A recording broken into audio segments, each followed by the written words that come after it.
It's a tower that's online where we translate old books. And happy to see all of you every time that we get together at this tower. And I'm really looking forward to some fun classes this evening. First up, we have the lovely and powerful Miss Zhou Xiaoping. And if you're ready with your homework, all you have to do is unmute. Hey, Geshe. Hola, I'm Hey, how gonna are you? mute. I'm okay. Mucho trabajo, poco dinero. What can you say? The plot of the working man.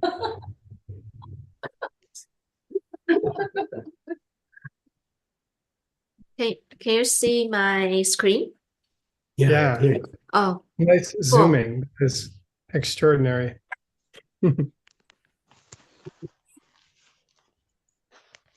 So today's three questions are very cool. First, in our last Vinaya test class, what are the two kinds of relationship we mentioned? Okay. Got it. Relationship, Dennis? identity, Huh? Wow. and relationship between like the subject matter. No. Close.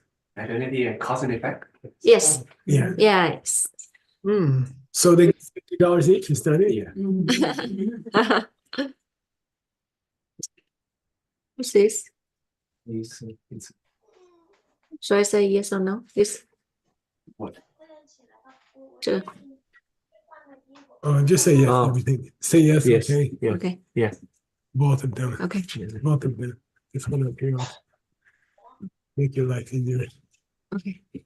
Let me show you something. Okay. Since I'm a grandpa's an expert.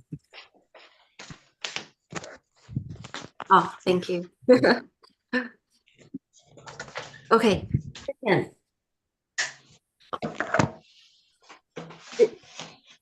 This draw in our discussion last time, we may all know the answer, but I think it's very important we review about it. So, what makes something moral or not? What's the definition of morality? By the way, I think Nick's mic is on or something. I'm not sure, but we're hearing all the details of the meal. I think if it Okay. makes someone happy or not. Okay. Yes. Uh-oh. Yes, if it makes someone happy, if it brings back happiness, then it is moral. If it brings unhappiness, then it's immoral. Okay. This one we mentioned several times in my test, and that in last class it show up again in the test. So what are the four qualities that makes a book a Buddhist book? Meaning what? She's ready. Yeah, that worth your time. Okay. Lindsay? Has important subject matter, is a short-term goal, a long-term goal, and the fourth is that it all relates. Yeah. Great. And the connection. Yay. Yay. Okay. Tibetan words. Ngopo. Functioning thing. Yeah, functioning thing. Second one. Relationship of identity. Yes. Third one. Relationship of cause and effect. Yay. Okay. Nice.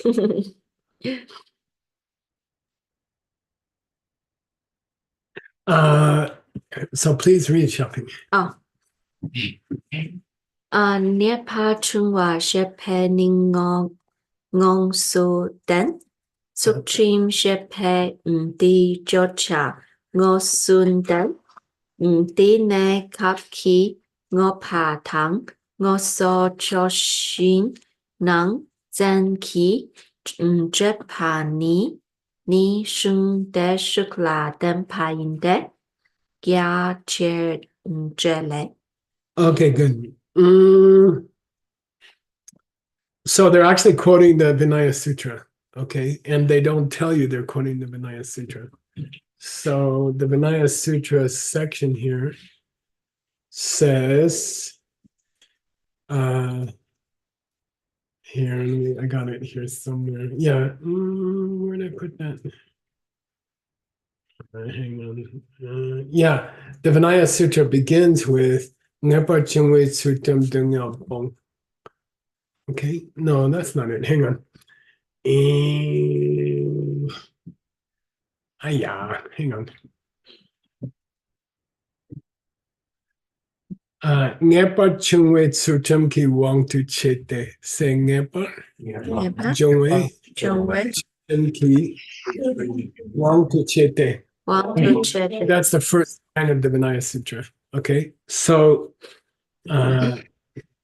he's commenting on the first line of the Vinaya Sutra. Okay, but he doesn't tell you that. So here's the first word of the Vinaya Sutra, Ngepa Chungwa, which is what? Renunciation. Renunciation. So it's not when we say, it's when the text says. Yeah, when the Vinaya Sutra opens with the first words of the Vinaya Sutra are Ngepa Chungwa. The first text, Ngepa Chungwa She, is stating, it's directly stating the ultimate purpose. Okay, good. But what's it mean? What's the other meaning of Ngepa Chungwa? What's Ngepa Chungwa? Get out. To get out, yeah. It's the Tibetan word for renunciation, but it means to get out. And in the opening, if you're saying it's the Nyinga, which one should it be? Ultimate goal. Is the ultimate goal renunciation? No, it's to get out. Okay. Yeah, so Nibbana. it's a pun. Okay. Getting out. Definitely getting out, Ngepa Chungwa. Okay. It's the Tibetan word for renunciation, but it's also the word for getting out of samsara. Why don't they say enlightenment? It's no. Because it's Vinaya. Yeah, it's lower school. We're in Hinayana. They just want to stop the body and mind. Okay? Ngepa Chungwa Shem Musatan. So that's of the four parts of a good Buddhist book. It has an ultimate goal, which is what? Get out of suffering. To get out of suffering. Definite exit. Okay, Ngepa Chungwa. Okay. Then it says Sutra. When it says morality, that's the subject matter. That's what the book is going to teach you, morality. Okay.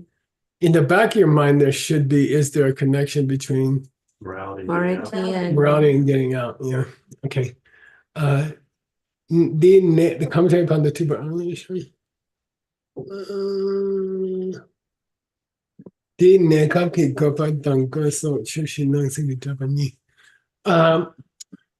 so it says two in the third line, right? It says the two, right? And it means number one is nekapki gopa, and number two is goso chushi nansenki japa. Okay, that's how it should be split up. Short term. It says when it says two, the number one is nekapki gopa, and then number two is goso chushi nansenki japa. Okay, so what's number one? Nekapki gopa. Yeah. Short term. Purpose is the first one. And the second one is Four qualities of Connection between the four qualities. no, you got to read it like this. From among the classical four qualities of a goal, etc., from among the classical four qualities of a goal, etc., the japa. The connection. Yeah, so this whole long third line is just referring to the connection.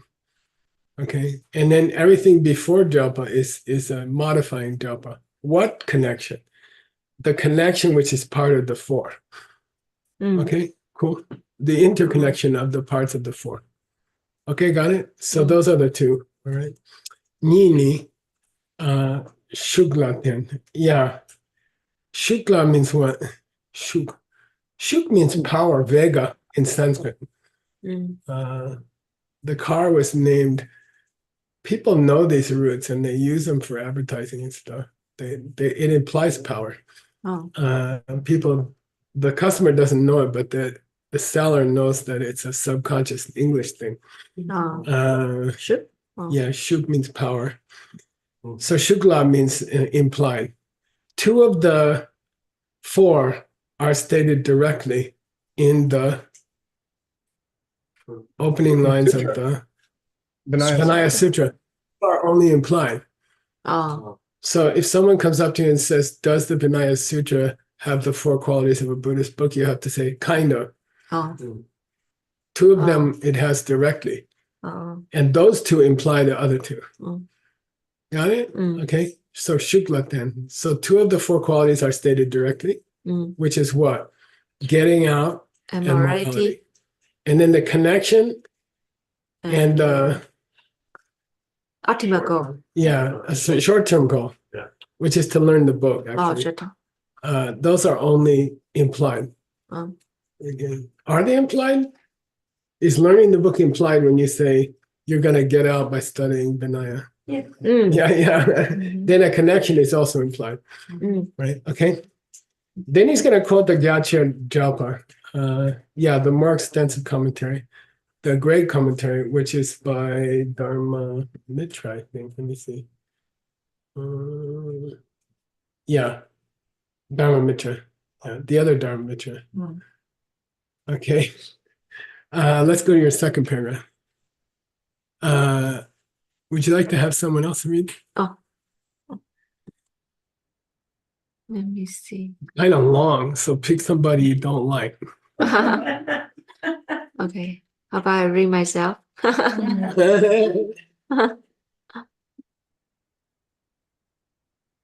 Anybody here want to read? Yeah, they're begging to read. Lindsay likes to read. Okay, Lindsay. Here, let's scoot over. Yeah.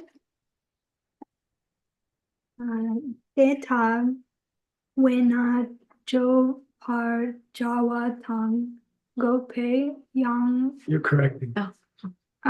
Gopani Sukrim Tang Gave Par Nave Par Jungpe Grani Yeah. Dra Ni Ki Go Rimshin Du Go Sum Du Nun Sum Du Ten Lan Drelpa Tango Pa Ni Shuki Sente Sulkrem Sutrim Ten Pei Chir Du Do Sang Pei Chir Ro She Sung Pei Chir. Yay. Thank Okay, you. cool. So the great commentary, here's what the great commentary says on the same topic. Okay. Detawe na means therefore. Okay, yeah. Jipacha, the subject matter. Jipachawa. And Gupe. Gupe Yang Gupa means the purpose of the purpose. So what's that? Ultimate purpose? Yeah, ultimate purpose. It's a synonym for ultimate purpose. They say the purpose of the purpose beyond the purpose. Okay, Gupe Yang Gupa. It's an idiom. Okay. The double purpose, the ultimate purpose, okay? What are the 2? Sutrim. Morality. Morality is which one of those 2? The first one, the subject matter. And then Ngepa Juma is the Gupe Yang Gupa. It's the ultimate goal. It's the goal of the goal. Okay. Ja here means term or expression. So yeah. So the subject matter and the ultimate goal are expressed in the words, in the phrases, morality, and definitely getting out, right? Okay. Korim Shindu means what? Respectively. Yeah. Morality is the jaja, and Ngerpachuma is the gupe. Okay. Korim Shindu Lansum Du. Why does he say winsome? By the way, they were, I'll give you they were actually stated. Yeah, as opposed to Shukla. Yeah, implied. Implied. Yeah, so Winsum means directly stated. He directly states 4 of the qualities of a good Buddhist book, which implies he implies the other 2. Okay. Yeah.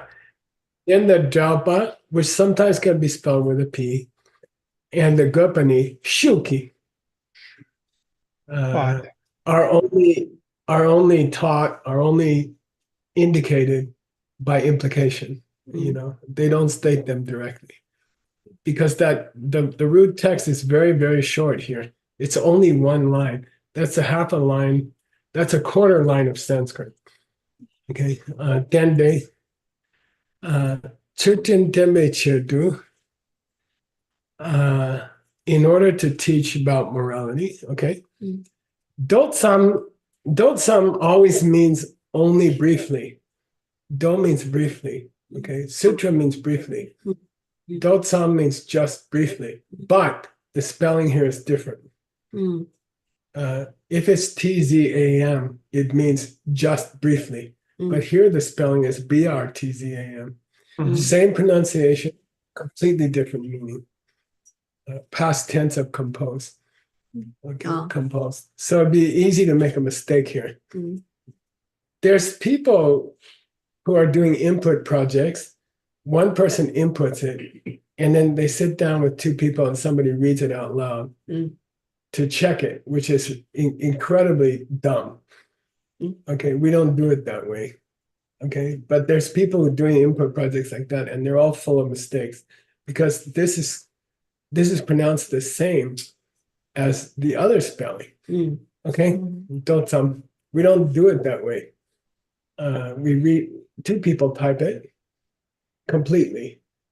1 person checks the first 2 typings, a 4th person checks the 2 typings again, and then somebody checks the checkers. Okay. We do it 5 times. We go through it 5 times. Dotsam. So this sam means to be composed. Why do they say so said? Why does it say so spoken? Well, didn't he just say that? Let's see what the greater commentary said. Yeah, he's quote. That's the end of the quotation. So spoken in the great commentary of Dharmamitra, Master Dharmamitra. By the way, our author is going to be using that commentary a lot. He likes it. Okay. All right. Cool. That's all. You got more? No. What? Thank you. Okay. No, it's a good job. That was a good job. You must have had expert help. Nick. Yeah, I can assume that. Okay. All right, here we go. We're going to share the screen. I hope so. Yes, Mom. Those 2, so 2 people check it. 2 people type it 2 in. people type it in separately without consulting each other. And then 1 person checks both of those. And then the computer compares the 2 and highlights differences. And 1 person checks the differences and decides who's correct. And then another person does the same thing a 2nd time, which is the 4th person touching the text. And then someone goes through the 2 correctors' corrections and compares those and makes a decision. So it's 5 steps. And it was a brilliant idea, I have to say, because the database is highly accurate. It's more accurate than any Buddhist text that's been in history. Okay. And it takes a lot of time and it takes a lot of money because it's 5 times longer than typing it. Okay. But it's worth it. Okay. There's the commentary by Dharmamitra. It's good to go look it up in John Brady's database and make sure everything's spelled correctly, and it is. Okay. He has, by the way, after a while, you get a feeling for whether the person is going to quote it correctly or not. I'm working on Tsongkhapa's Gombarabsa. It will be a 1,400-page translation. We're 638 pages into it. And there's a lot of differences with the Tengyur. Why? Because they hadn't decided on a version of the Tengyur. Yeah, And so the Tengyur, this translation to use had not been made yet. And Tsongkhapa does not prefer some of the translations that were chosen. Oh, okay. If he had his way, he would have used other translations. Oh, And because they didn't get carved, they disappeared.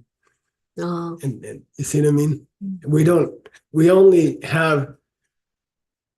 only have his selections from those translations. We don't have the full the translation. full text. They're gone because they were only written on paper. Mm, They weren't carved. mm, It's very interesting to see. He's making his choice very, very wisely, and to see why he chooses one over another is very fascinating. mm, You know, Mm. and it always has a deep meaning. mm, So it's very interesting to study, to compare what made it into the carving and what he preferred to use. Mm. You know, mm, he preferred, for example, a translator named Nakso, So, who was one of the first Tibetans to go to India and study Sanskrit when they were looking for Atisha. mm, So who made a choice? Which ones? Bhutan Rinpoche, just before Tsongkhapa. Bhutan Rinpoche finished his work and died, and Tsongkhapa was 3 years old or something. Then Tsongkhapa went to his monastery and read the whole thing and remembered it for the rest of his life and quoted it for the rest of his life. wow. Okay. Extensively, hundreds and hundreds of times, thousands of times. It's unbelievable. He memorized 17 pages a day, 34 pages, 17 folios a day. And he finished it. Wow. Then he wrote his commentary. You know. Wow. So According he based had a on his better computer. based on his memory. Yeah, mostly. I mean, he probably had access to some too.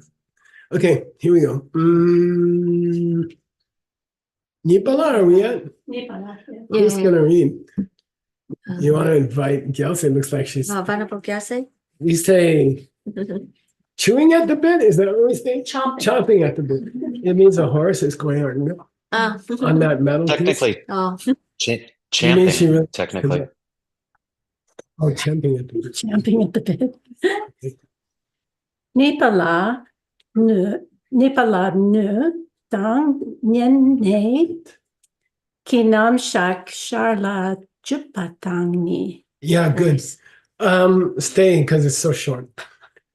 He says Nipa, he says point number 2 in my presentation. We don't know what it is. He doesn't repeat it. Mm. So Geshla goes back and gets it for you. Mm. Let's read what's number 2. Jujad Sutrim. Juja sutrim kinam shak chedrak tu shepa. Yeah, Chidak to Shipa means we're going to have a detailed presentation. That's the same detailed as we see in Vaibhashika. Mm. We're going to have a detailed presentation of the subject matter, which is morality. So here comes the main book. Here comes the Leksang's book. It will take 30 years to finish, something like that. Maybe 40, okay? Should be my But here starts the real book. Okay, he's done with telling you why it has the full qualities of a good book. Okay, Nipala. So the Nga means the actual presentation. That's going to be the real book. And then he says, Sharla. What's Sharla? implied. Yeah, or by Incidentally, right? and the example in colloquial Tibetan is always, if you're gonna go to the grocery store, Sharla, Shala. could you drop by the bank and pick up something, like that. So it's very common in colloquial, Sharla. Mm. And here it means, I'm going to teach you the subject of morality, of vowed morality. And then, by the way, let's cover Nyene, which is the one-day vow. Okay. So what he's implying is that's not real Vinaya. That's kind of a semi-Vinaya, the one-day vow, which is sometimes called the 8-component vow. When there's the story of Maitri in the Karma Vibhanga, they just say the sailors took the 8 vows. Mm. And you have to know that those are the 8 vows. It's the one-day vow of and some lay people in history have taken it every day for the rest of their life. So they have to get up every morning and take it over again. Okay, and there's a famous Upasaka who did that, which is Dromten who helped start Buddhism in Tibet. Oh. He was a big time semi-Vinaya. Okay. By the way, Geshe, that's the name for the peak in the journey to the west. Oh, really? Yeah, the 8 vows. Oh, good. By the way, I think his nickname is the wrong. Well, that's another story. Okay. So basically, we're going to get the main ones. Okay. And these are very here's the subject matter for the next 100 pages, and Gelse is going to read it. Tankola, Senitang, Checha, Yewa. Yewa, Duwa, Drashe, Gu, Kien, Drepu, Nowo, Netsu, Jele Tangchula. Le. Yeah, basically the next 10 chapters. So keep an eye on my text. Here, I'll show you something. I marked them. Okay. So, oops. I guess how did I mark them? With a dollar? I always choose something else. Oh. Oh. No. Oh, anyway, I went to, what was the first one? Tseni. Sini? Yeah, anyway, I marked them in your text. It's about 100 pages in, okay? Yeah, okay. So Seni is the first one. What's Seni? Characteristic. Definition. Definition, right? Probably, it's the definition of Vinaya. Okay, so the first section that we're going to reach today is the definition of Vinaya. Yewa, The divisions. the categories of the divisions. Dua means the grouping. How do you group them? What's the difference between a grouping and a category? Well, for example, you might group together the novice vows for male and female, and you come out with less than 8 types of Vinaya because you group the male and female versions together. For example, Geshe, Function. literal meaning. So Geshe means, why do they call it Upasaka? Why do they call it Bhikshu? Bhikshu is what, for example? Ordained monk. Ordained. Yeah, but what's the Geshe of the Sanskrit? Someone who begs or asks for stuff. Someone who's begging, beggar. The name for a full monk in Sanskrit is beggar. And the Tibetans thought it wasn't polite, so they changed it to virtue seeker. I like it. Yeah. So he's going to do the literal explanations, and then Gyu. Cause. Yeah, what's the cause? What's the kins? What's the result? What's the conditions? Conditions. Secondary. What's the debu of Vinaya? Results. Result. Yeah. What's the no of Vinaya? Essence. What's the natsul means what's the general condition? We don't know yet what he's talking about. And then 10thly, what's the function? What does it do for you? Okay, so those are but let me check something. If we say Chele, for example.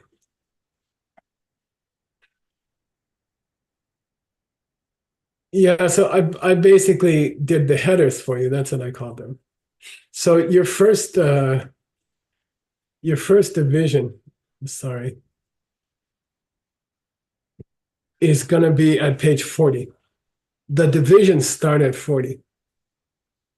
The groupings start at 47. Oh. The literal explanation of the name starts at 49. Sorry. Then that doesn't start till 55, like that. So it's going to take about 100 pages to get through these 10. Oh. Okay. Let's see. Okay. I think Gelse could do some more. Dongpo Tsanini. Which is what? Oh, keep going, yeah. Rangimi Tunchok Cheltsugi Nugyen Nunyan. Giriksu Nunyen Giriksu Tokshing Dupe Seidu Dipa Daki Nejung Yenjung Okay. Gisampe Zimpe Hongwa Sukchen Payinpa Gangshik Shi Jut Pube. Pu Shi Pupe Se Tongpe Riksu Nepe De Soso Pape Dompe Tseni No. Good. I think it's auspicious to have a nun reading the definition of Vinaya. And, you know, it's very, very valuable. Appreciate these early parts of this text, because when he gets into the details, you're going to die. Okay? You know, while you can still understand something, appreciate it. Because when he goes into he's the most detailed Vinaya writer I ever heard of, by far. And when he gets into the details, you're going to be wishing you were back here. So enjoy it while you're here. Okay. Here's the very definition of Vinaya, which is extremely valuable, I think. Yeah. Okay. So here's how we define Vinaya itself. First of all, it has a mituncho. What works against it? So part of the definition of Vinaya, the definition of Vinaya begins with stating what it is that works against Vinaya. Okay. And what works against Vinaya is Chelwe Citrim. Cheltsu. Cheltsu means misbehavior. Okay. Chelwa means bad behavior, non-morality, immorality. Okay. Cheltsu means immorality. So he says it is the Nyembo for Cheltsu. You guys know the four Nyembo. Relative. It is the action. It is the antidote to the poison. Okay. What's the first quality of Vinaya? It stops immorality. It's the cure for immorality. That's the first part of the definition of Vinaya, is that it's the cure for immorality. Okay. Riksu Topa Riksu Nepa means mostly. I mean, it's a technical word. Riksu Nepa, Riksu Topa means it's of that type, which always implies exceptions. Which means that there's types of morality that don't act as an active antidote for immorality. And what those exceptions might be, he doesn't say yet. Okay? But when you say Riksu Tok, which means of that general type, it's meant to say there's exceptions. Technically, there are exceptions. There are forms of Vinaya which are not active antidotes for immorality. Okay. What they are, he hasn't said yet. Okay. Here's another quality that all Vinaya should share. Depe se du, taken in by the Depe sa. The same level as the level you're on? Yeah, it's always in the desire. It's always included into the desire realm. Yeah, and it's a surprising qualifier. You know, all Vinaya is included into the desire realm. Okay, which implies there's no Vinaya in the form and formless realms. Okay, but why? I have an idea, and it's coming up. Should Deepa? What's Deepa mean? This. Well, Deepa, Nick, is a difficult word. D is an easy word. D means this. Deepa means this one's. Possessive. People from the realm? Yeah. People who are desire realm beings? Yeah. No, These Che, what's Che? dharmas. Dharma? But Dharma can mean religion. Oh, So what's Che Deepa? Is Religion. true. This Religion? That's right. Buddhism. This Okay, Dharma. this our religion. Okay, Dipa, this guy's religion. Okay, and that's an interesting thing. Something can be morality and not be Vinaya if it's not Buddhist. Oh, Okay. Okay, Mm. it's not Vinaya. If you're avoiding killing because you want to obey the Ten Commandments, that's not Vinaya, oh, according to the definition of Vinaya. Okay? oh. You're doing the same action, but it's not Vinaya because it's not Shuddhipa. Hmm. It's In not our in religion. this religion. Oh, Sorry, you got to say this. in this In religion. this religion, my religion. Okay, it's a little bit difficult. And it should be motivated by Nyenjung. Wanting to get out. Yeah, but here Nyenjung renunciation. Renunciation. Yeah, which I made a note here. Maybe that's why what. I Maybe made a that's note why. to myself. Why it's Chudipa. It's all in the design. Yeah. No, the Yeah, why desire realm. Yeah, they're having fun in the form and formless realms. Hmm. Okay. Also, you They're- don't want to get out. They're not trying to avoid killing because it makes them suffer, because they don't know what suffering is, because they don't have any in their realm. Mm. Or nobody's suffering in those realms. Nobody's undergoing explicit suffering. They have the suffering in aging, but they don't have pain in the higher two realms. So they can't say, from now on, I'm going to be a good person because I don't want to go through this again. They don't have that.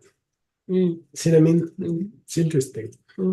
It's the whole definition is very, very interesting.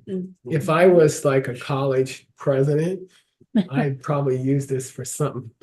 Okay, Simba. Simba. Simba.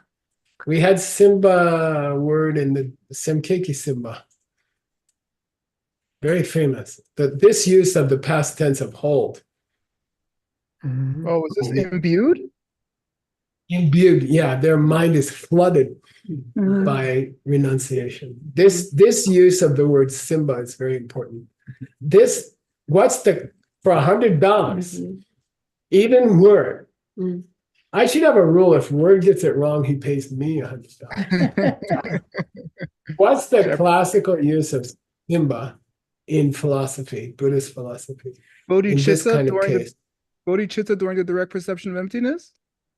Yeah, correct. $100. Okay. You cannot have a relative perception during the direct perception of emptiness, but you cannot say that a bodhisattva becomes not a bodhisattva while they're seeing emptiness directly, which implies that bodhicitta has to be in their mind somehow. And we say Simba. Their mind is soaked in bodhicitta, but it's not, what do you call it? Manifest. Manifest, yeah. Cannot be manifest. So here, anyone who's being ethical in Buddhism, they're in the background are thoughts of, I want to get out of here. Renunciation. I'm being a good person because I don't want to be here. Okay. That has to be the motivation. It's not that, I have a red robe on, everybody will think I'm a bad person. It's not that. I'm being good for one reason. I want to get out of here. Okay. That's Vinaya school motivation. Okay. Simba, never leave your mind, always there in the background. Okay. Pongwa Sukchen. This is a very deep qualification. Pongwa Sukchen. Eliminate the body. Yeah, it means physical. Oh, It's a physical action. It's verbal or physical. You see? Yeah. It's not what? Mental. Classical Vinaya does not include the last three of the 10 bad deeds. Classical Vinaya is the 7. We call Sukchen Dun. Things, expressions of body and mind. Body and speech, and does not cover mental. Okay. Tsongkhapa says, Sukchen Yeshe Dupata, Pongwe Samba Gyunchapa, Saban Danche Yinoshe, Pongwe Samba Gyunchapa, a sustained desire to get out. Saban Sukchen Yin, it must be physical. It's physically expressed with your body or your speech. It doesn't. And then Tsongkhapa gets out of it. He says, Sukchen Yeshe Dupata, Pongwe Samba Gyunchapa, Saban Danche. Along with the Seeds. seed, along with the seeds. Yes, with the seeds. So Karpa says Vinaya is all physical and the seed, which means your motivation. Okay, which covers the last 3 of the 10. No. You see what I mean? It's very deep. So Karpa sidesteps he's like a good basketball player. He sidesteps the problem. So yeah, it's all physical, and the motivation. He just kind of says it on the side. Okay. But classical Vinaya is physical and verbal. No. It's very interesting. It's all Hinayana. Okay. Sukchen Yimba Kanshik and Shipa. When you die. Shiva. When you die and move on. When you die and move on, don't stop. Mhm. You You lose. lose. Yeah. You lose. Okay. The definition of Vinaya is when you die, you lose it. No. You lose those vows. Okay. GC Tsoi Padu. Say GC GC Sorry. sorry. Padu. GC GC Tsoi Soy Padu. Pardon. Very, very, very famous in Vinaya. Until the day I Yeah, until the day I die. All Vinaya vows have that phrase for as long as I breathe. And then you lose the vow. Okay. GC Tsoi Padu. Say Tongwei. Riksu Nepa is a very delicate word. Anybody? Riksu Nepa. Stay in that category. No, in definitions, it's used to imply exceptions. Riksu Nepa means, that kind of thing. That kind of thing. In definitions, Riksu Nepa means maybe there's 1 or 2 exceptions. Okay? Of that general type. When you say general type, it means there's probably some exceptions. Okay? Very delicate word in a debate. If the other debater says Riksu Nepa, you're in trouble. Because then he can say, oh, of course there's exceptions. I was thinking of that when I said Riksu Nepa. Of that general type. Of that general type. Okay? All right. And that's referring specifically to losing the vows at that. Well, we don't know what are his exceptions yet. Is it referring specifically just to that line or exceptions to The whole thing. the whole Everything that came before. Oh. Yeah. Anything he wanted to cover. Okay. Sotar Dombitseni is the definition of The freedom. Pratimoksha vow. So actually he's not defining Vinaya. Oh. He's defining Pratimoksha vow. That's a Pratimoksha vow, which is technically he's defining Pratimoksha vow. Okay. Sosa tar means prati. Sosa means prati. Tar means moksha. Okay. Pratimoksha. Okay, got it? Now, they'll say read the next 5 syllables and stop and sit down.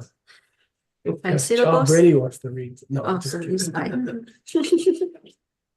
Number Chusumi. Yeah. For $20, Thank they'll you. say Chipa. You know it from the title of the Cutter. Yeah, cutter. Okay. So what's this next phrase mean? Number chutsu. Chetsu. Chutsu. To break your vows. How do you get rid of the It's a- vows? How do you lose them? No, it's a very, very, very beautiful thing. And that's why this author, him and Chonin Lama, I would put them in the same category. They're the 2 amazing authors. I wish he had written other books. And we have to investigate further, Mr. Brady. Number chutsu means, let me tell you why each part of the definition is necessary, because it eliminates another possibility. Let me tell you why each word in this long definition, which goes on for 5 lines, the definition of Pratimoksha vow, he says, each element I've stated is meant to eliminate or disqualify something from being a Pratimoksha vow. And you learn more by negating what's not a thing, right? There's some kind of DCI level like that. Okay, this is called exclusion. What does each word of the definition of Pratimoksha disqualify as Pratimoksha? And then you really know what is Pratimoksha. Okay, got it? So here he's going to number chitsu. I'll tell you why each phrase, each tiny clause in the definition was necessary to disallow something that could have been Vinaya otherwise. Got it? It's very beautiful. The approach is really nice, and you'll appreciate it when he gets through it. Okay. Who's gonna read? Okay. Xiaoping. Stanley, you want to finish? Stanley. Oh, it's good to get some work out of your partner. Sometimes you don't get much. Yeah. Just kidding. Desu duranki mitun churche mepeni doming tang migewe bar ma ni pote sotar ki domba imba deche. Good. Thank you. That last part is the start part we should start with. We want to ch that something could have been sotar ki domba. Come back. We want to ch that something could have been sotar ki domba. We want to limit Pratimoksha. possible for Pratimoksha vow. Okay. So what are you going to eliminate as a possible candidate? That's why surdu means as a component of the definition, as one of the pieces of the definition. Surdu means corner. Sur can mean ex or former. Kensur, Rinpoche means former abbot. Okay. So surdu means when we add rangi mitunchok to the definition, it works against its opposite. It works against its opposite. There's a reason why we say that. Okay. It works against it. Pratimoksha works against its opposite. Okay. He said cheltsu, right? He said immorality. So why mention immorality in a definition of morality? He says it's to eliminate certain kinds of behavior. Well, what are they? I'll give you 2 examples. He says, I'll give you 2 examples. Dong min, say dong min. Dong min. Anti-vow. Like going in the army? There's 2 classical vows in Abhidharma. Going in the army? Yeah, one is, when you swear, when you join the army, you say, I would definitely kill the enemy. I swear. That's called a dong min, anti-vow. Okay. Is that vowed morality? No. He says no. No, because it has to be the opposite of immorality. Yeah. Okay. So is it morality? It's a kind of morality. It's the code of conduct for the armed services. But it's immorality. You see what I mean? Is it a code of conduct? Yes. Is it Vinaya? No. Why? It doesn't work against immorality. It works for immorality. The other classical example is in India, in those days, you grew up in a trade that your parents did. If your parents were a butcher, you swore, you went to an apprenticeship, and then you swore to join the guild. You swore to join the meat killers, and you actually took a formal vow, and it was a big ceremony and celebration. So that's called an anti-vow.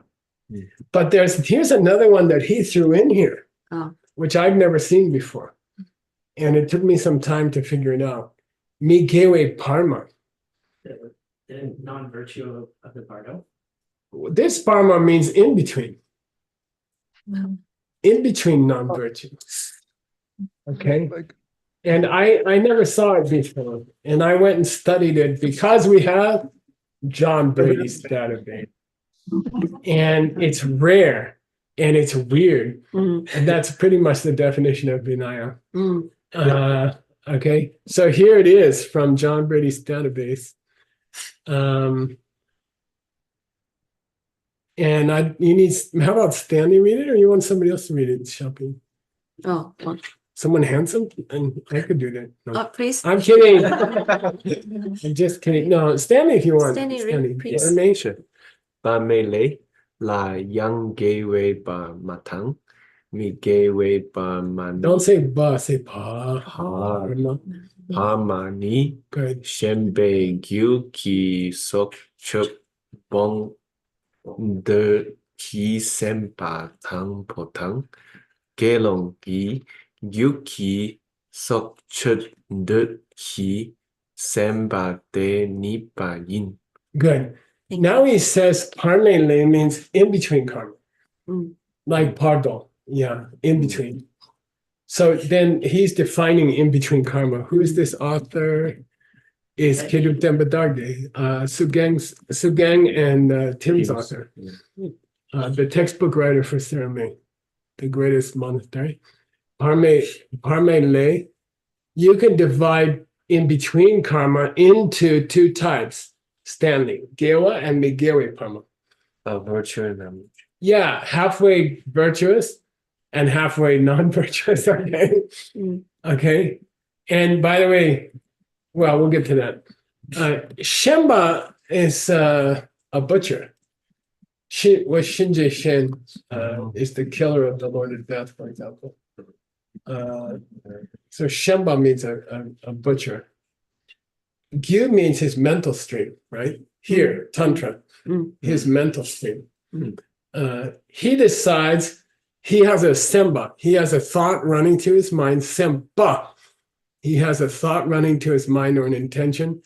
I would like to pong sokje. stop killing. Stop killing. Yeah, I would like to stop killing. Okay, he's a butcher. He goes to work every day. He kills animals. He comes home. He's halfway asleep, and he says, "You know, someday I'd like to give this up." Okay, and then we have the opposite. Gelongigyu in the mind of a monk. I'd like to sokche that guy. Kill them. Yeah, I'd like to kill that other guy. And then that's called in between karma. Why is it not Vinaya technically? It's mental. It's mental. Yeah. So let's go back to what he said. Dong min, which means anti-vows, or in between goodnesses. In between goodnesses. Which one of the two examples? The butcher who went home and said, "Someday I gotta give this up." It's called Okay. in between. Then he says, "Cheer those two." It doesn't exclude. Yeah, they are commitments in a way, mental commitments, but they are not Vinaya. Okay, because they are not mituncho. They don't work against immorality. Got it? Are all commitments Vinaya commitments? No. What's the two exceptions? Anti-commitments. I will kill for the rest of my life as my guild or my caste requires. Or someday I'd like to give. It's not strong enough to be Vinaya. The someday intention is not enough to be Vinaya. It cannot be classified as pratimoksha. Okay, it's just a one day I hope. Okay, got it? Mm. And he calls it in between. Oh. In between Between where? non-virtue. Okay. So by the way, I'm sorry, he said non-virtue. So that would be the monk saying, someday I'd like to kill this guy. Oh. Okay. He said the non-virtue version. Oh. The non-virtue version of an in-between. Oh. He didn't say the virtue version of an in-between, which would be the butcher thinking he'd like to give it up someday. Mm. He didn't cover that. Okay, got it? So we have in the wording of the definition of pratimoksha vow says works against its opposite, and that's why. Mm. Because there are pleasant states of mind that don't work against immorality. They're not strong enough yet to stop immorality. They're just kind of wishes, or they even support immorality. There are vows, domba, that support immorality, like a butcher vow. Oh. So he says, not all vows are pratimoksha vows. Not all vows are morality vows. There are immorality vows, or there are fuzzy vows. Okay. yeah. Okay. Cool. Now he's gonna say why he added the next element to the definition of pratimoksha. Who's gonna read something? Thank you. Rob, would you like to read? We got 4 minutes. Read fast. Right here? Yeah. Nunyan gi shepa gewa gewe barma? Yeah. Ni dompa yinpa de che. Yeah. He says it has to be an active antidote to immorality. Munyan. It has to be a direct antidote from immorality to be a pratimoksha vow. And he says that wording disallows the two good versions of a halfway vow. Okay, the two good versions, and I went and got them for you. Did I?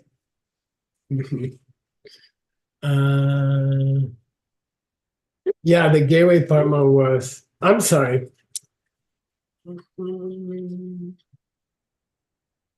Yeah, all he gets was the butcher who thought one day I should give this up. Okay, he says two. I'll have to figure that out. Okay. Anyway, he says the two good in betweens. Yeah. And he says the two in between bad ones. But I found them somewhere. By the way, nobody else in the history of Vinaya covers these. Okay. I'll get it for you next time. Thank you. Okay. Let's do one more. Yeah. Dupe say do it. Yeah. Dupe say de sheba sam tengi dompa dang. Sakme ki dompa ni dein pa che. Yeah. Thank you. Dupe say do it has to be included in the desire realm. Then we were sort of curious, like, don't people in the form realm have vows, or can't they practice pratimoksha? And he says people in the form realm do restrain themselves from immorality, but only because of deep meditation. Okay, they have what we call samtengi doma. They have a refraining from immorality because they're in deep meditation. And if you got upset or wanted to hurt somebody, it would throw you out of deep meditation. The intent to harm someone would throw you out of deep meditation. Okay, it's interesting. So why it has to be included into the desire realm is that in the form realm, although people might avoid bad deeds, it's only because they cannot frame a non-virtuous thought there. They can't have a thought like that, or they couldn't stay there, because you stay there by being in deep meditation. Okay, that's called refraining from bad deeds because you're in deep meditation and you can't be upset or angry or something like that. Okay, it's kind of default state. Okay, and then he says sakmeki doma. That's like in the Vinaya, in the lower, in the Hinayana, Mm. it's someone who has like seen emptiness or something like that, and they have a natural immaculate vow. It's called immaculate vow. Immaculate. Okay, they can't hurt anybody. Just when they saw emptiness, after that they couldn't hurt people like that.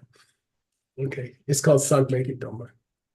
Immaculate vow, immaculate restraint. Mm. Okay, those two. Therefore, we have to say desire realm. Has to be in the definition of Pratimoksha vow. Okay. One more short one. Mm. Xiaoping for good luck. Okay, thank you. Choti pa shepe, Yeah, chiro pe gil ki sutrin nam de in pacho. yeah. Deyimba Chen means it has to disqualify something. Mm. Okay, when you say Chindipa, what's Chindipa? This religion. In Mm. Sutram in the mind stream of a Chiropa is disallowed in the definition. That's not Pratimoksha. It could be the same act, but it's not Pratimoksha. Mm. And it's not undertaken for the same kind of renunciation. Mm. Would it bring a different result? I don't know. Now that's an interesting question. I think so because of in some sense your motivation will determine the flavoring of the ripening of the seed. Hmm. You know, the intended purpose of being moral would affect the ripening of the seed. Cool. Yes, so can people in the higher realms have renunciation in theory? Can they? By tradition, it's said that they have it in the final days of their life. Mm. They start to see where they're going, The real and their body starts to smell, and things happen that never happened in their whole life. And it's almost the same in the human realm. I mean, people get to, I mean, Brady and me. I mean, I tomorrow I have 3 doctor appointments. I mean, no matter how much yoga you do, etc., pieces fall apart. And then you tend to get more renunciation. before that in the higher realm they don't. Yeah, no, before that, no, they never get it. Even though they have conflict. Right. You know, supposedly the desire realm, well, they're desire realm devas who do the fighting. Mm. Form realm devas don't do the fighting. Mm. Cool. Thank you so much. All right. So Xiaoping's going to translate Ngenjin to Qi. Mm. And I'd like you to translate. There's 2 kinds of morality coming up. Okay. There's 2 kinds of morality coming up. They are disallowed by the definition. One is called Leksang Sutram. Say Leksang Sutram. Sutra. Morality which you follow because you're hoping for something nice to happen. But a specific kind of something nice. And then Jigyoki Sutram. Say Jigyoki Sutram. Morality that you follow under threat of punishment, for example. And he defines it. I went to Lama Quicksilver. He had nice definitions of it. So you're going to translate the bowl. In both cases, there's 2 of them. Okay. The first one defines morality undertaken to get goodies. And the second one defines morality undertaken to avoid trouble. And neither one qualifies as pratimoksha. Okay. Worldly trouble and worldly goodies. Okay, got it? Thank you. All right. You do your conversation. Grandpa Thank you. will relax. Please have I'll some just- drinks. I'll just put this on you. Okay. Yeah. Huh? Okay. Okay. I'm okay. I'll sit. Okay. I'll sit here and interrupt. Okay, so Let me sit there. I think people will okay. feel more. People will feel more participatory. Okay. So anybody would like to share how you are going to bring this Vinaya teaching home? 1 or 2 points you think can use? Okay, Rob Haggerty. Where's the quote?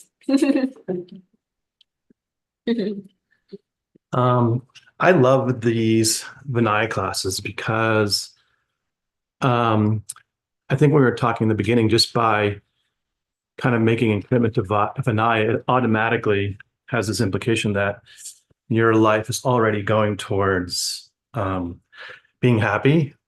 And I don't know, I always get excited when we do these classes because there's like this idea, like, you know, there's promises you make in your life, like, hey, do you promise to take out the garbage or whatever it is?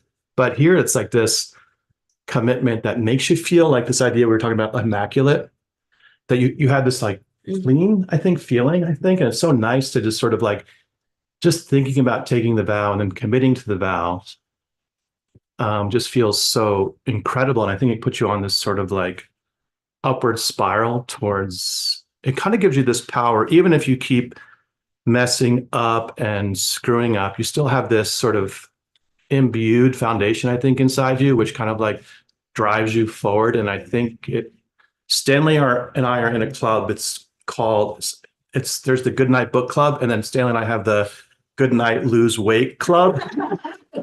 When are you going to We're start? karmic partners. We're starting tomorrow. Is our theme. That's our theme. Our slogan is, yeah, our slogan is, I'm starting tomorrow.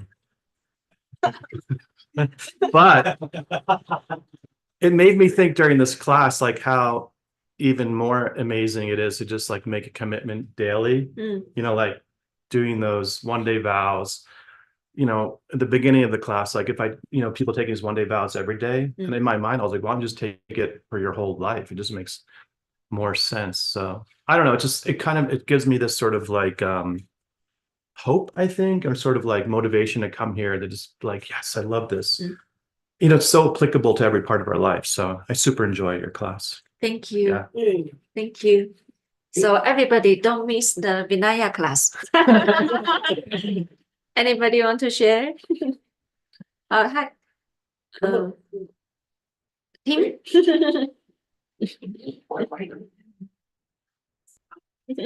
So my answer is actually kind of the opposite of Rob's. For years, I actually, no offense, but I disliked your class. You told me before. Not because of you, but something about the content just, I don't know, it felt like sandpaper to me. Like I would listen and I was just like, and I don't know, but something happened today. I don't know what it was. It felt like, and then it was kind of like what Rob was saying is there seems to be it feels more like a gentle cloth to me now versus, I don't know why it was sandpapering me before, but like hearing the definitions and all the things that it's not, I think it's because of the years of study that actually Vinaya makes much more sense to me as a practice now. Before, I think it just felt like don't do this, don't do this, don't do this. But now I'm kind of feeling like it helps me understand the consequences of everything that I'm doing. And to really think about, if I have this thought that turns into these actions, it's too late. Like if I've already done something, the thought that motivated it, it's that thought has already started a whole process. So it's like, how do I change myself so that the thought doesn't arise, so I can't have that speech or that bodily action that plants bad seeds. So I do like your class now. Thank you. So thank you. Thank you. By the way, the author is on a different, this author. That may help. No, this author is somewhere else. Geshe said, just in case online friends don't hear Geshe saying that this author was on a different level. Okay, anyone else? These are our wings that will fly us to happiness. Rather These are than what? these are Oh, our wings. that will fly us to happiness, rather than don't do that and don't do this. It's really, truly our wings. Yeah. Yay. Thank Yeah, you, we have Venerable Kadin. a group of new students here at Diamond Mountain, and they're really understanding what you're saying, Xiaoping. Thank you so much for teaching us. Thank you, Geshe. Thank you. Anyone else online or local friends? Can I say something, Alison? Yes. Hi, Ina, Um, please. Hi, everybody. I wanted to say that your book is my favorite one. And the reason is because it makes you really think why the vows are such as they are, especially the first book. Some of the vows were quite strange unless you understand the reason behind them. I mean, they sound strange. And I think my biggest insight was that actually there is a trick in this Vinaya system to, how to say, to make you think why you need to keep these vows, right? Because unless you understand emptiness, it does not make much sense. So the Lord Buddha, he already from the very beginning put like, how to say, he has foreseen like this trick, right? You start with Vinaya and check just because people, they think, oh, I will be acting in a good way, I will be behaving to other people, and then it will pay off, right? And they're thinking in conventional perspective. But then actually there is a trick because it will make you to go to higher teachings. So this is what I wanted to share. Thank you, Ina. Thank you. And while I was listening to Ina's sharing, it reminds me something that I think I heard particularly story 7 years ago. And in my last book, then we encountered many vows, and there were so many incidents. And Geshe was taking us to find out the story behind to share why Lord Buddha make these vows or why Lord Buddha make their rules. And something struck me deeply is that I remember Geshe said that, and in the text in my last books, as a Vinaya, not only there are two main reasons why Lord Buddha make these rules. First is to help this monk or nun or the person who tell the vows to help them with their own practice, to help them to reach their ultimate goal. Second, many reasons why Lord Buddha makes certain vows, it's because to protect the Sangha, to protect the community, the group, to protect the reputation of the community so that could pass down, preserve the teaching and pass it down. So I always keep this in mind for years since I first started this book. And it made me feel the Vinaya or the vowed morality are so beautiful because it not only can help us as individual, as a Dharma practitioner to reach our goal, but also can protect the community and organization. Like Geshe have so many organizations, worthy organizations, and in the world, so it can really protect the community, the groups, and pass it down. So right now, actually, now when I'm working on university, I'm building university, actually, I will always think of Vinaya, actually. Particularly think of how we can protect the reputation of the university, and but that may all help every member of the university, the student, the faculty, help them grow, and at the same time that our university will have very good reputation and good teaching because we want to pass it down for generations. So personally, I benefit it a lot from Vinaya. Thank you. Okay, I think time's up. Yeah. So now time for pitchy warnings. Thank you. By the way, we have like SCIM classes. I could use about 4 or 5 people who are well dressed. Thank you so much, Allison. Thank you, everybody. Thank you. Is Hasso over there with you guys? Is he on his way? Yes. Oh, perfect. So, for those of you who are going to stick around after the Peach World News, we will have another class. It is a pre-recorded class. If you weren't there, it was an awesome class on my book. So definitely check it out after the Peach World News. Don't miss it. You ready, Fun? Yes. Very quickly, we have to acknowledge the very special occasion of a birthday that just happened yesterday for one of the team members of this wonderful project, which is Utpala. We want to wish you happy birthday. She just had her birthday yesterday. And we have a special picture. Thank you so much for everything you do. She did a 3-year retreat. She's one of the Diamond Cutter Classics editors. She's one of the main translators and a very dear friend. So we want to wish you very happy birthday and many more. And today, yes, we wish you happy birthday. And maybe next Saturday we can have something in the Picture Cafe. Maybe we'll see. Yeah, so happy birthday and thank you for everything you're doing for this and many other projects that help and serve the world so much.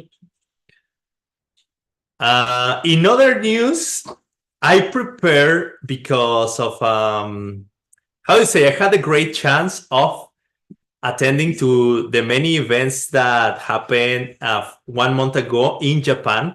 And I've been preparing some materials. There are more to come. But today I want to share with you one very special video about some very nice place that Geshe recommended us to go. Excuse my English. And it's called the Philosopher's Path. I want a special video and then talk to you about events that are going to happen in Japan. I hope this video kind of helps to trigger in some of you this wish to go because it's a super beautiful place and magic happens there. So could we show the video? And in the meantime, I'm going to change computers because this is Geshe-la's computer and they need it downstairs. So while you watch the video, I'm going to switch computers and see you in 5 more minutes, 6 more minutes to talk with something good. What's this? That's mine. Just use it. Yeah. And then just.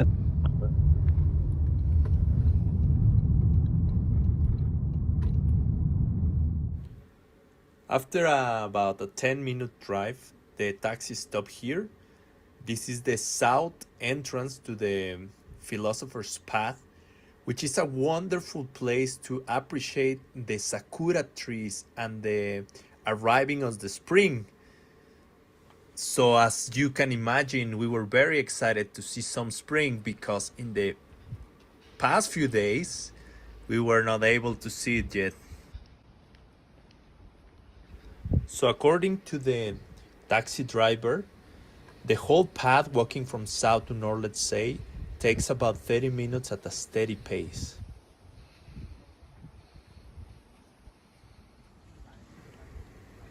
There you go, finally. We can appreciate some sakura flowering, blossoming. Check that out. A lot of people come to this part of town to have a wonderful time walking nearby the river, appreciating the trees, pictures, coffee shops. Let me show you a little more. The Philosopher's Path is a very nice walk alongside the river or a creek, and then you can see very wonderful traditional architecture around, and then both sides of the creek many sakura trees. also some coffee shops, and many people, find it a very great place to spend some time in Kyoto.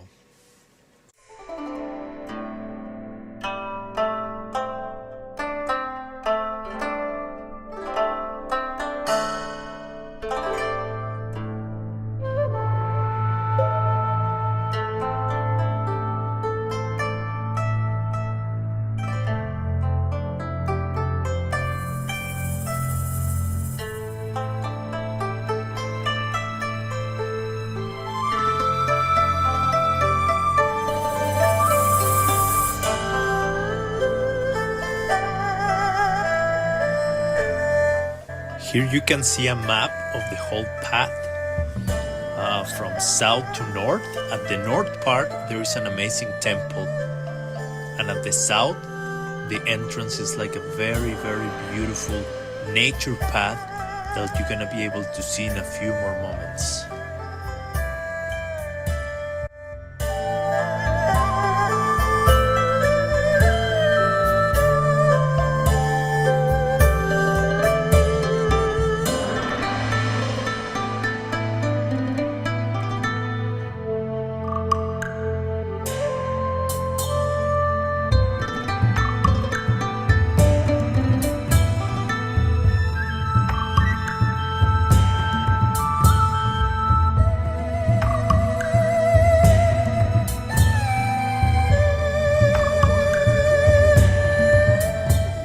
Here we are reaching the north part of the path, which leads to the temple. And as you can see, at the final segment, it starts getting very, very busy, and a lot of stores both sides along the street. Ice cream, souvenirs, clothing, many amenities in the path from the sakura trees to the North Temple.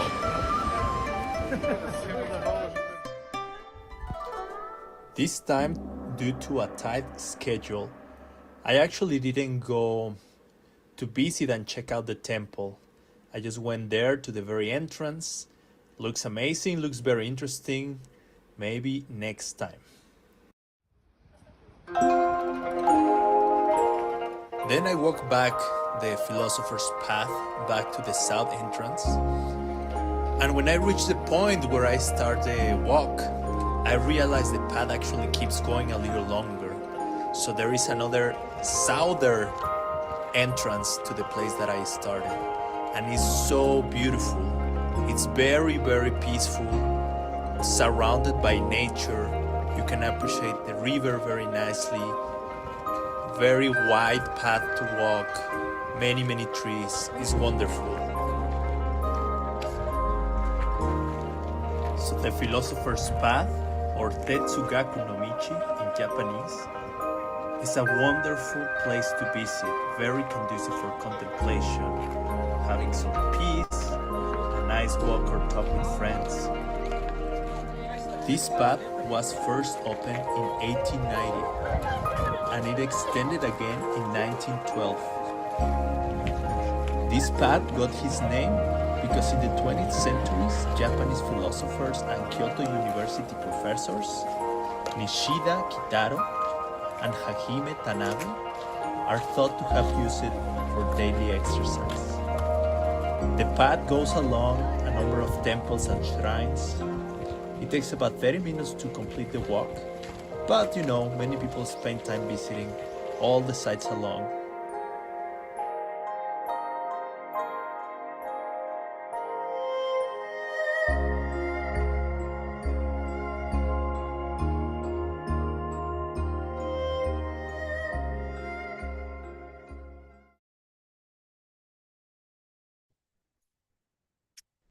So there you go. Hope you enjoy it. It's a little bit of what you can see at the Philosopher's Path.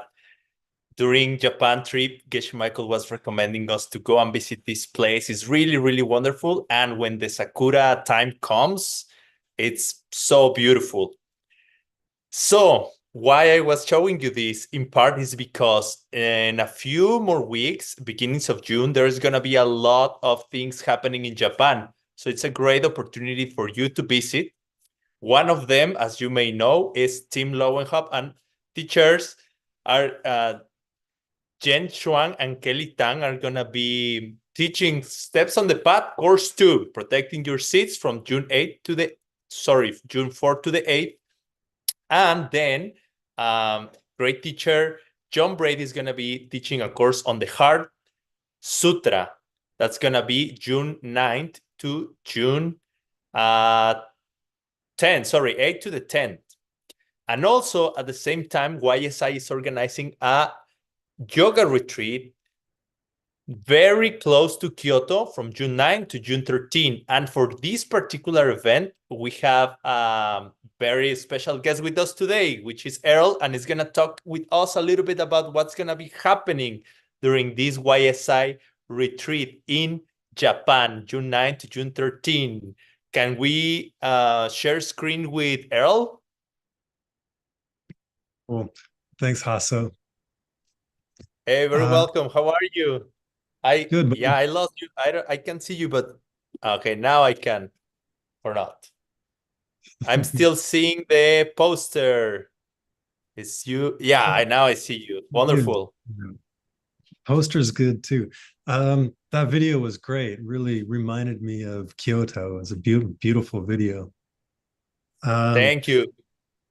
Yeah, YSI is combining a retreat with Tim and ACI. We'll go back to back, one retreat following the next. And I was thinking about retreat today, like what's so cool about it, or why go to retreat? And I was thinking, how many emails have we looked at today?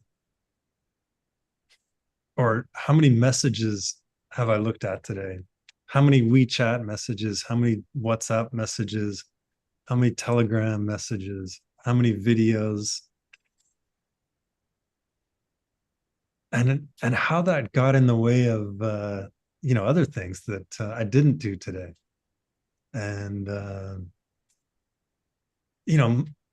life is busy. And how much screen time, like how much time did I spend in front of my computer today? It's insane. And I was reflecting back to what Geshe Michael said at Diamond Mountain, this last retreat. And he said, I don't think we can reach our highest potential as a person if we don't do retreat. Like if we never step back and take some time to do retreat, we'll never reach our highest potential. And I was reflecting how fortunate I feel I've been in my life to have done dozens and dozens and dozens of retreat. And the opportunity to step back out of regular life, to step behind, to go get behind to go behind all that busyness, and to let go of the emails, to let go of the WeChat messages, to let go of the meetings and the obligations, no cooking and no cleaning, and to just imagine stepping away from all that for a moment, and to imagine the space that's created to focus on practice for a little bit. And to do that in Japan, which in Kyoto itself, it's just like that. It's so calm and serene and peaceful and beautiful. And so we'll do a retreat there. We'll focus on, it'll be a very simple, profound retreat. It'll be practice. We'll get a lot of time to do some contemplation and then talk about it, and then contemplation and then talk about it. We'll do, Benji will come and teach, a fellow teacher with YSI will teach the practices from the Hatha Yoga Pradipika. So not just yoga in the sense of the asanas, but yoga in the sense of all the yogic practices.